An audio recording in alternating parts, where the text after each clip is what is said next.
Hello students, आज हम discuss करेंगे एक्सरसाइज 4.4 के बारे में।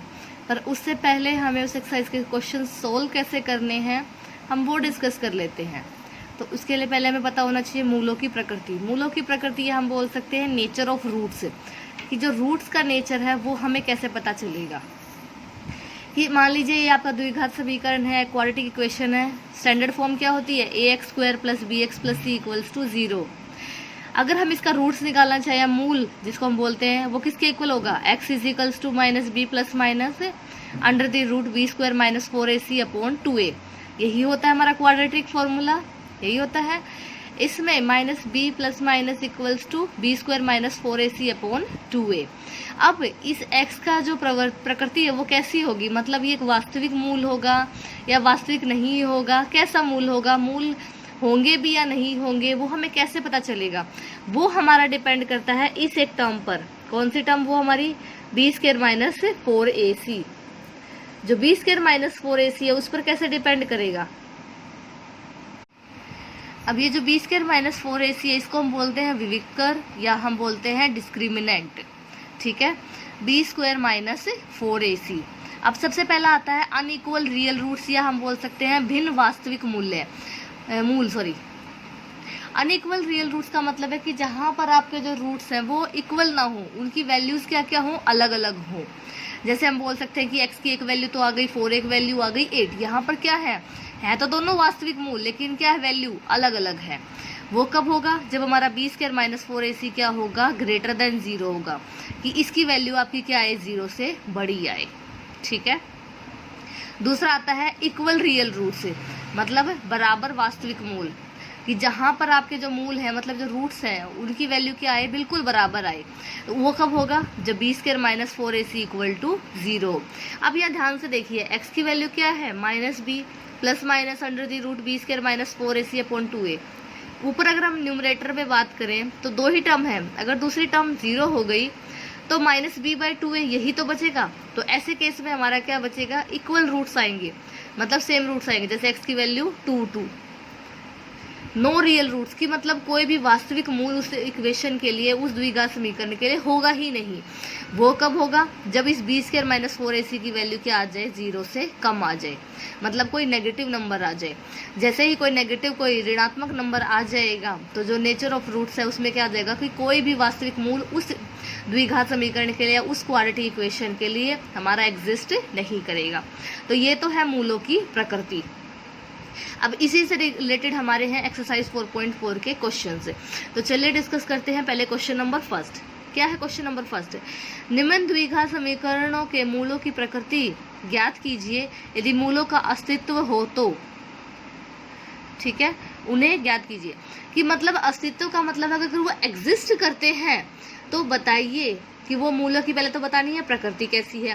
प्रकृति बताने के बाद इसने कहा अगर वो एग्जिस्ट करते हैं तो उनको भी बताइए।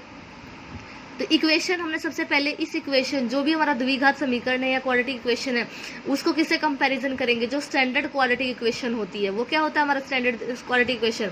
ax² + bx + c = 0। इसी को क्वाड्रेटिक इक्वेशन को क्या बोलते हैं हिंदी में? द्विघात समीकरण। द्विघात किस लिए? कि जहाँ पर जो मैक्सिमम x हमारा जो चर है, वेरिएबल है, उसकी घात कितनी है? 2 है। इसीलिए क्या होते हैं? द्विघात समीकरण होते हैं। ठीक है, यहाँ पर a की वैल्यू क्या है? जैसे ही हमने इसके साथ इसकी तुलना की, a की वैल्यू हो गई 3, b की वैल्यू हो गई -4√3 और c की वैल्यू क्या हो गई हमारी 4। उसके बाद हम क्या चेक करेंगे? जो d था हमारा डिस्क्रिमिनेंट, या जिसको हम बोलते हैं विविक्तर, उसको हम चेक करेंगे। तो d = क्या था हमारा? b² - 4ac। तो b की जगह रखेंगे b की वैल्यू, a की जगह रखेंगे a की वैल्यू, c की जगह वैल्यू रखेंगे c की। रखी हमने वैल्यू -4√3, इसका स्क्वायर -4 × 3 × 4। स्क्वायर माइनस है इसीलिए स्क्वायर करने के बाद क्या हो जाएगी? टर्म पॉजिटिव हो जाएगी। तो 4 का स्क्वायर 16 और √3 का स्क्वायर करेंगे तो 3। तो 16 × 3 48। यहाँ पर भी क्या हो जाएगा? 48। क्या वैल्यू आ गई? 0। हमने अभी ऊपर क्या चीज़ पढ़ी थी कि अगर हमारे डिस्क्रिमिनेंट या विविक्तर की वैल्यू 0 आ जाए तो इसका मतलब हमें कैसे मिलेंगे? बराबर मूल मिलेंगे। हम कहेंगे इक्वल रियल रूट्स मिलेंगे हमें। ठीक है, इक्वल रियल रूट्स का मतलब है उन दोनों रूट्स की वैल्यू क्या हो गई? सेम होगी। तो हम क्वाड्रेटिक फॉर्मूला यूज करेंगे फिर से। x की वैल्यू क्या होगी, minus B plus minus under the root B square minus 4ac upon 2a। अब यहाँ पर जैसे ही हम बी स्क्वायर माइनस 4ac को क्या पुट करेंगे, 0, तो हमारे ऊपर वाली टर्म 0 हो जाएगी, क्या बचेगा माइनस बी बाय 2a। तो हमने माइनस बी की जगह वैल्यू रख दी और सोल्व किया। 2 से हमारा 4 कैंसिल, 2 बचेगा और √3 को हम क्या लिख सकते हैं, √3 इंटू √3, तो ऊपर वाला √3 हमारा कैंसिल हो जाएगा और हमारी वैल्यू क्या आ जाएगी, रूट की 2/√3। क्योंकि यहाँ पर जो हमारे मूल थे, जो रूट्स थे वो बराबर थे, इक्वल थे, इसीलिए दोनों ही रूट्स की वैल्यू, मूलों की वैल्यू क्या होगी, 2/√3 ही होगी। ठीक है, तो इस क्वेश्चन में स्टेप बाय स्टेप हमें क्या करना है, सबसे पहले हमें करनी है जो हमारा स्टैंडर्ड क्वाड्रेटिक इक्वेशन होती है, द्विघात समीकरण होता है, उससे हमने उसकी तुलना करनी है।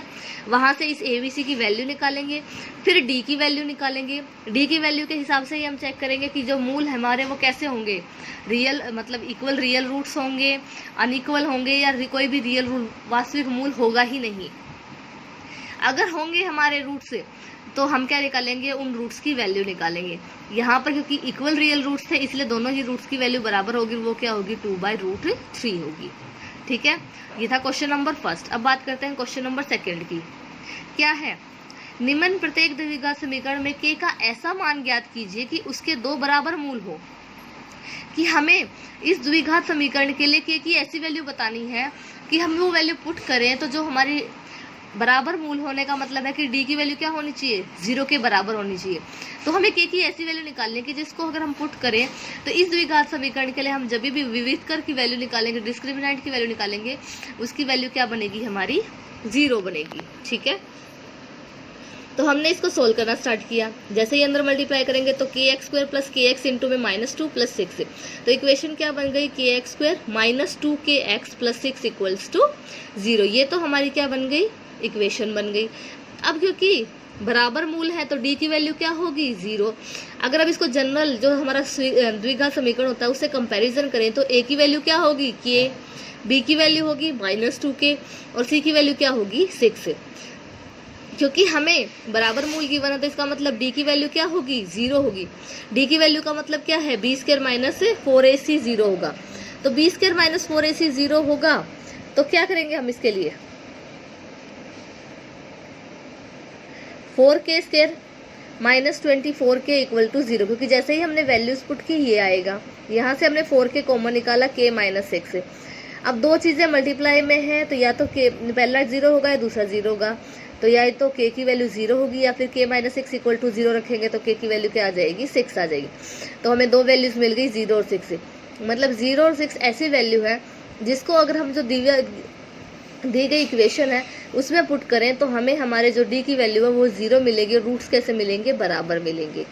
ठीक है, तो ये थे एक्सरसाइज 4.4 का क्वेश्चन नंबर फर्स्ट और सेकंड। मैंने इनका एक एक पार्ट डिस्कस किया है, आप बाकी के पार्ट्स खुद ट्राई करेंगे। अगर कोई डाउट रह जाए तो ज़रूर पूछिएगा।